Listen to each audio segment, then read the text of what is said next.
let's keep going with the design process. So in this second part, we're going to be focusing on diagramming. So what does this mean?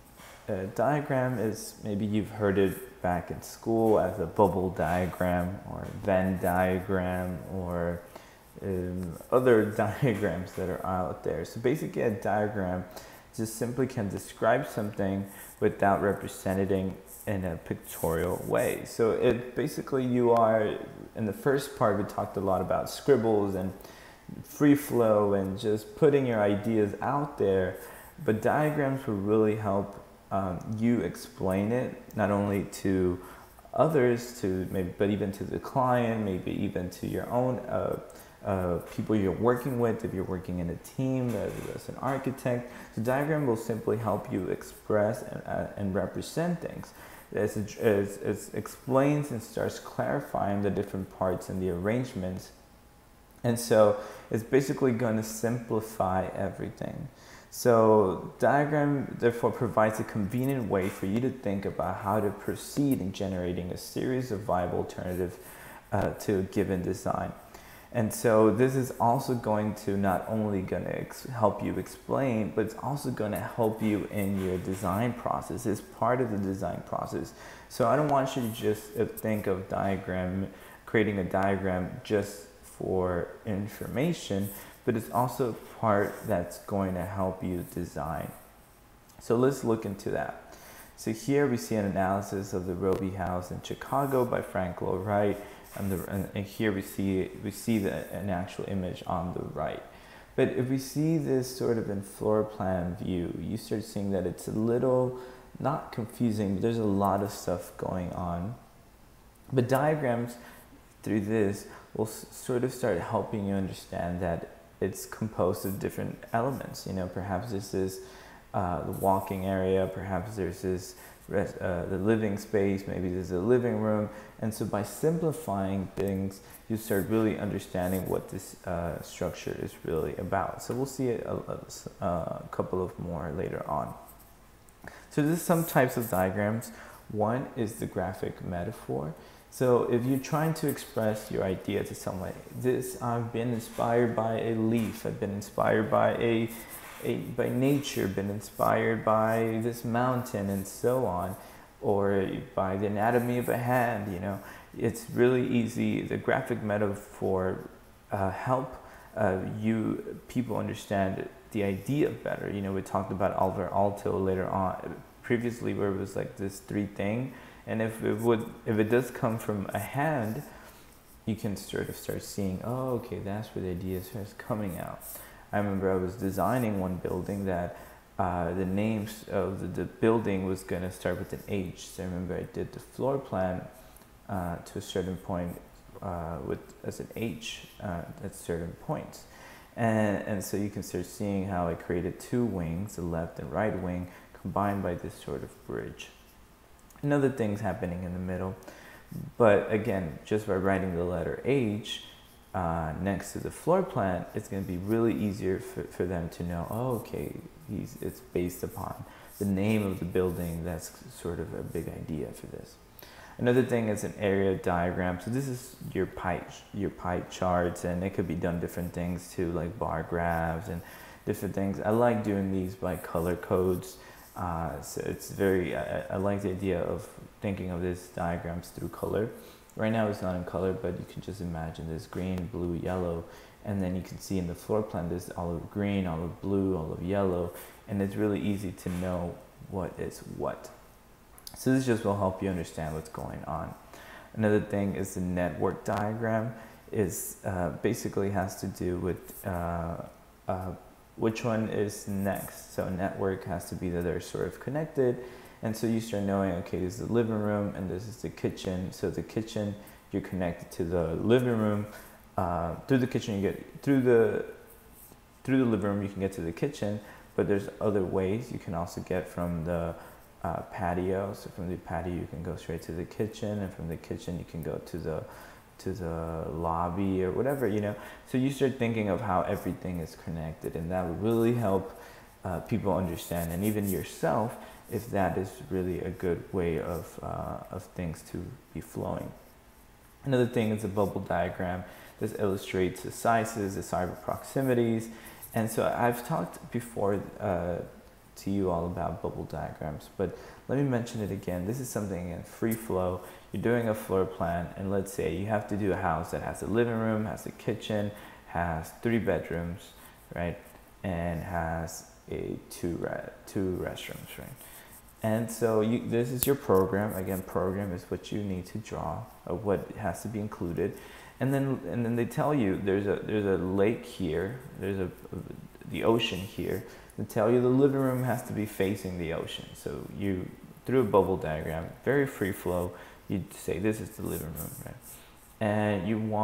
And since you also want some of the rooms to have, one room to have an ocean view, you also added here, bedroom. The other bedrooms, they can be, a bit more private, so you want them here, and then you want the kitchen sort of close to the living room. And so again, something very free flow, not very, I don't care if this is a 10 by 10th room, or just, it will show you about which rooms are bigger, which rooms are next to each other, and sort of the overall placement. Circulation diagrams will just again help you understand how people are moving, either through stairs, either through things. And schematics, which is this is part of the schematic design, will again start showing you a bit part of the layout. Here we start seeing how this is a diagram that is the same floor plan, but in this one they're just focusing on the structure. They're just showing us there's going to be some columns here, and they're following this sort of grid, and most likely there'll be trusses, so most likely the truss will only go from here to here, so maybe 10 feet or so on. And then we talked about the enclosure. We know that there's a very thick wall, so they're using maybe very thick material. This is maybe a thinner material. Here's glass, and then you start seeing the enclosure. And then the third one, you start seeing the program. So you see how things actually move and actually happen inside. So again, the same diagram just starts showing a bit of the ideas to other people, but also to yourself, to know maybe this is too thick, maybe I want more windows, more glass over here, and so on. What do you include in your diagrams? It's important that you include symbols. And symbols is just very graphics that are very easy to be recognized, that are very represent something, and they're very simple for people to know what they are representing. So let's say you do a parking lot or something like that, and you include this handicap sign. It's usually in America and in many parts of the world is a very common symbol for, wheelchair accessible or handicap accessible. This becomes a very easy understanding that this is a tree, and this is very simple to understand. These are stairs. These are simple to understand. These are columns. So you'll have a lot of different symbols, and you can create your own symbols. And you'll probably if you create your own symbol, you probably have to create a legend explaining what the symbol is. And there's a lot of symbols out there that you can already just use that are very common. Another thing is a sign. So a sign is a graphic symbol that's simply going to mark, it's going to create a sort of an abbreviation. Instead of saying, let's say you have your door here, right?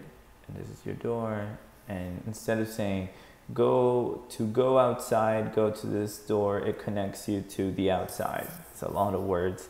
Just simply, this is your outside pool, and you just simply put a thing like this, an arrow, and then you know that from here to here you can just get out and go straight into the pool. And then maybe you count some stairs down, and these stairs take you to the beach. Now you're actually in the beach, and you can put some stairs like this, and oh, this connects to the beach. And so you can even create this thing and another arrow. So it's little things that will, signs that will help you understand even more. Another big one is the north compass. So if you put a north arrow, you know which one's north, so then you know where the sun is probably at, and so on. So relationship diagram. So this is very similar to what I was just mentioning. Your diagrams or your designs, they need to have some sort of, to know how things are being connected, and because everything, all the spaces are somehow being connected. So one of the two ways that we're going to be doing this is through lines and arrows. The most common, I believe, is arrow, but lines also just sort of show a bridge or a connection. So when you put a line between two things, it's basically saying they're connected, or it's a bridge. I'd prefer arrows in my point of view, because it's sort of showing you which way it's the main thing, the main way of going.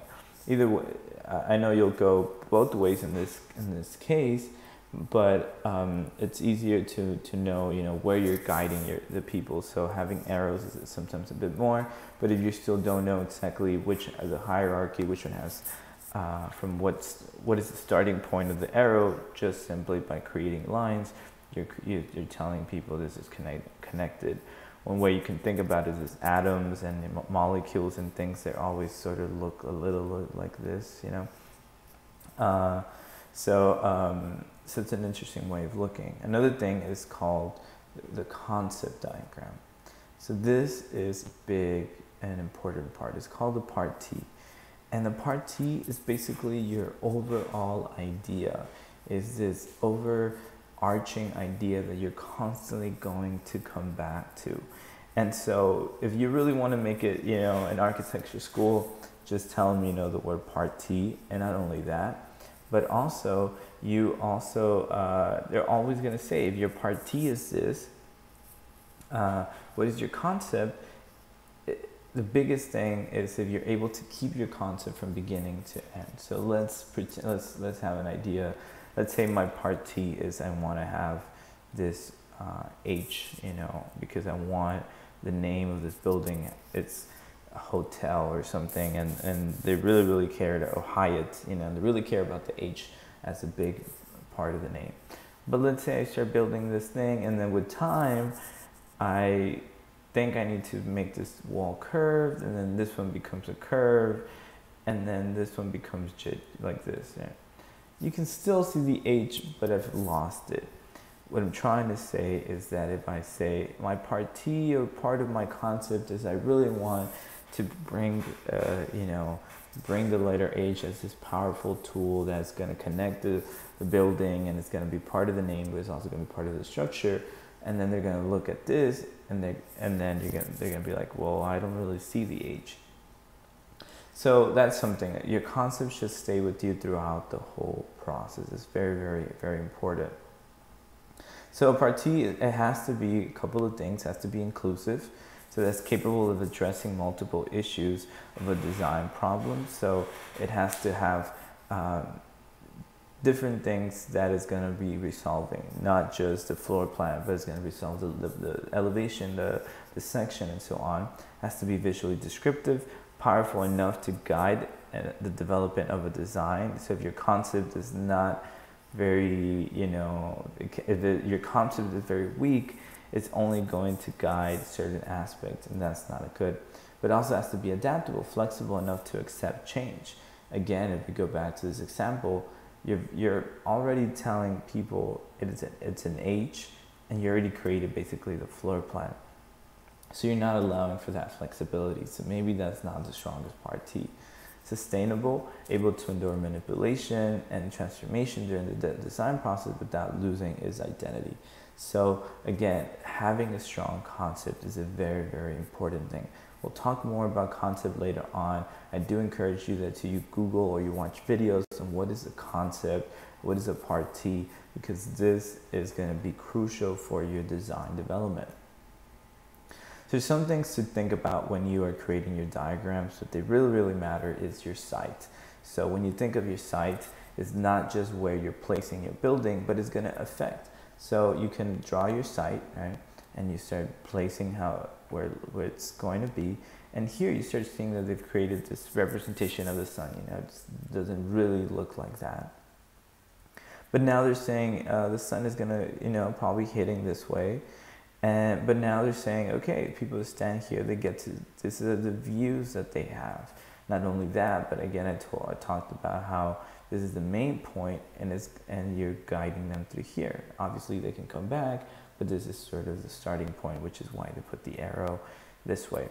So again, the site becomes very, very, very important and how you're responding to it. So that's a good way to start designing. So forces of sun, topography, and so on. Another thing that you can start when you do your, what's it called? When you start doing your different design, your concept diagrams, you can start showing the program. Again, we talked about you have a living room, you have blah, blah, blah, you have all these different things. But sometimes it's very hard for people to see it or even yourself to see it. It's a good way, as I mentioned, creating that sort of area relationship. So creating a pie chart where we're saying 10% is it's open room, 50% is offices, and so on. And then you can say this is going to be hashed. Right? And so because that is hashed, that is here. This is going to be shaded, right? And that is this. So different ways you can explore and show other people, you know, the different amount of areas that you have of your program. And it can, again, if you color code this, it will be really, really easy for people to see. Another thing is circulation. Again, with areas, with arrows, you can point, here they're pointing, you know, what are some ways they can move. And it's also helping people understand they come from here, they exit through here. This is one of the main entrance. This is the main focal point that you go through here, and then you're going to go in through the different things, and you're going to exit here. So again, circulation through different arrows will really help you create your diagram. So when you're generating a diagram, keep your concepts concise, drawing small. Again, we talked about that. Delete extra information, overlay in your diagram so you can start building upon each other, reverse, rotate, look different angles, perspectives, use different scales, sizes, proximity, and start adding relevant information that you see necessary to take advantage of the relationship. And basically start creating a very clear organization of the spaces that you're doing. So again, these arrows won't stay in the final plan, you know, we don't see this in real buildings. But this is what's guiding you to design, and it's here you see like, okay, do I want a free open thing, or do I want some sort of entrance here, or maybe this way should be completely open. Or what about I create this triptych thing, you know, 3 ways of going out, or what about more manipulation? So again, you start exploring different things, and again, your client can maybe say, I like this one, or I like this one, and maybe other people can give you different points of view. Another thing that will help you as you design in this design process is creating physical models. And for this class, you've already done some physical models, and we'll keep doing physical models. And that really just helps you see it, you know, see it in a real way. Nowadays, there's even 3D models, there's even laser cutting, so there's ways of making a model even faster. So a model is just simply creating a small dollhouse. Think of it like that, creating this is your big final house, and a model is just creating a tiny little same thing. Representation, and you'll get to see how light works, how materials and things like that, and it'll really, really help you as you keep exploring things. If you don't want to do a physical model, you can also nowadays do a digital model, and a digital model sometimes is faster because you don't have to go buy material and anything, and it will do something very similar. There's also a lot of tools that would help you know how the sun's going to hit it, you know, what kind of shadows it's casting. And there's a lot of tools now that you can even go inside and take like a virtual tool. You can start adding materials and things like that. This part of the process, I do tend to say it should be one of the last ones, because once you start drawing, like designing in 3D, you sort of start your mind starts already closing into saying, okay, this is how it's going to look. So sometimes models, and there's different types of models. Another one of the types of models is called a massing model. A massing model is, again, very similar as to sketching, with free flow sketching. It's not creating a very precise model, just creating different ideas. So the process when we talk about drawing, there's also some process drawing, which again, we talked about drawings, and it's just saying different diagrams that will work for your project. And key drawings is highlighting some drawings that you think are that have something more to talk about, and you can show to your client, and this will address different things. So the key drawings are, process drawing is usually through the process, just all the things, all the ideas coming through, and key drawings is things that you really want to highlight, things that might require more of your attention and you want to be more critical of. So site and the context matters when you're designing. Please, please, please always remember you're building in a site. You're not building in space or in air. You're building in a site. So always, always, what is the street? How is it connecting? How big is it in relation to the site? Is there trees? Is there water feature? Where is the sun hitting it? What are the things around it? Is this a city? Is there skyscrapers here? Is there mountains here? So when you're creating diagrams, think about what's all around. And also not only what's around, but how are you going to build this? So structure matters. I know perhaps right now it's a bit early to understand how everything in structure works, but you do have to start thinking of the idea of columns being placed somewhere. You do have to start thinking of the idea of how your building needs to be sustained. How is it connected to the foundation? How is it even happening? So even though you don't have to be precise, you do have to start thinking about it, and it's part of the diagrams that you'll start creating, that you'll start drawing. So in conclusion, I just wanted to show you some pretty pictures of some architects that have done really amazing sketching and diagrams. So here, Renzo Piano, an amazing architect. Please go and look into his work. He's very, very detailed and clean. And so again, he just takes into consideration the topography, takes into consideration the views. So he's like, okay, this person most likely will only view this. Take into consideration the sun, how it's hitting and how it's going back. Take into consideration, you know, a lot of different things.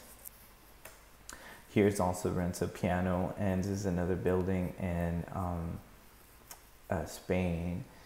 And so again, he starts drawing with the sun, and he starts saying this is salt water. So this is a water. This is actually connected to this sort of water, and you know, you see that he's built two different things, and everything in the middle is sort of being connected, bridged. And so this is the final design. So we see how this is a cultural center in Spain, 2017. And so you see how he really wanted to lift the building on this sort of slender stilts and make the ground level and the ground level very transparent. And so now that we see how it actually turned out, we can see a little bit more of the design. You see this bottom part, how he's allowing for that transparency, and he's allowing for this sort of going this way and connect in all of this. His big idea, he wanted to connect the building or the people to the water as much as possible, which is really why he was creating this building in stilts, so that people can sort of go out, be here as they enter, but instantly be connected to the water. Another one is by Norman Foster and Partners. And so they did this building called the 425 Park in New York. And so again, the reason I wanted to show this one is because he writes 5 bays, 4 bays, 3 bays, and then he's like question mark 2 bays. So he's creating a diagram, and he's including words. You can include words, but he's adding questions. He's like, should it be bigger? Should it be smaller? Should I, you know, because he goes 5, 4, 3, but should I stop at 3 or should I keep going? And he's also thinking, when he talks about bays, he's thinking structurally, so it's going to be part of the facade, but part of the facade and exterior of facade. And so he starts asking himself questions, and also starts getting some sort of dimensions. This is another diagram. This is a more complex sort of when you're almost finished diagram, where you start seeing how it connects with the water, the sun, the wind, the thermal energy, how it connects to the pedestrian. So it's a very complete diagram. Usually you do this at the end. And now we see how it's actually finished, this in New York. And again, we see this sort of base that he was talking about. We see 1, 2, 3, 1, 2, 3, 4, 5, 6. So it even went to a bigger number than what he began. So again, and then you start seeing how this quick sketch becomes into something like this. And you see here, he didn't add this sort of triangular ways at the of connection, which eventually become a big part of this building, but he did have this idea of base coming out. One of the last ones I want to talk about is by Alvaro Fernandez Andrade. So this is, I think, the Portuguese architect. And again, looks like scribbles, kind of confusing. But again, you start seeing how he's playing with this. He's playing with how light is going to come in. He's playing with different views, different angles. He's playing around with the site. So maybe you don't right now because I haven't shown you the final picture, but that's the site. And he's just saying, how can I fit as many as people to this sort of weirded site? And then he talks also about the site. So this site is a very interesting. So let me show you. First of all, you have this mountain sort of, and you have this sloping site. And this site is a heritage site, so he wanted to protect the site as much as possible. This is a place where Olympic people, rowers, train. So there's a lot of dormitories sort of happening here. And so these are certain steps, but most of the building is actually underground, which is why you see these openings here. There's rooms and stuff happening all over underground. This is another thing that I wanted to show you. As they mentioned, this is a preliminary study of volumetry. So volumetry is the idea of the volumes, playing with massing. So they're like, we don't know exactly how much space we have or we need, but let me just create a quick 3D model, not a finished one, but just to get the idea of space. Again, all of this is sort of happening underground. Some of it is up above ground, but some of it is underground. So, but when we go back to the designs, now we can start seeing that volumetric here. We start seeing this thing that comes out. We start seeing this sort of the steps that we're going to see later on. So we start seeing the sketches that look like scribbles and weird things, but really start taking shape later on into this. This one basically looks like that sketch that they did here. Hopefully you can see that. And so yeah, it's a very interesting design, and he just plays around with the different sketching. So in conclusion, when you design, there's different ways you're going to be thinking about hand drawing. You're going to be thinking of different design diagrams that you're going to be creating. We didn't talk too much about collages, but this is sort of similar to models. And you're going to be creating models. You're going to be creating digital models. So all of this is ways to think about and to develop a design idea. So hopefully this first part, we'll be talking about the design process a bit more in this class, but hopefully this these two videos helped you in this design process. So any questions, please let me know. Thank you.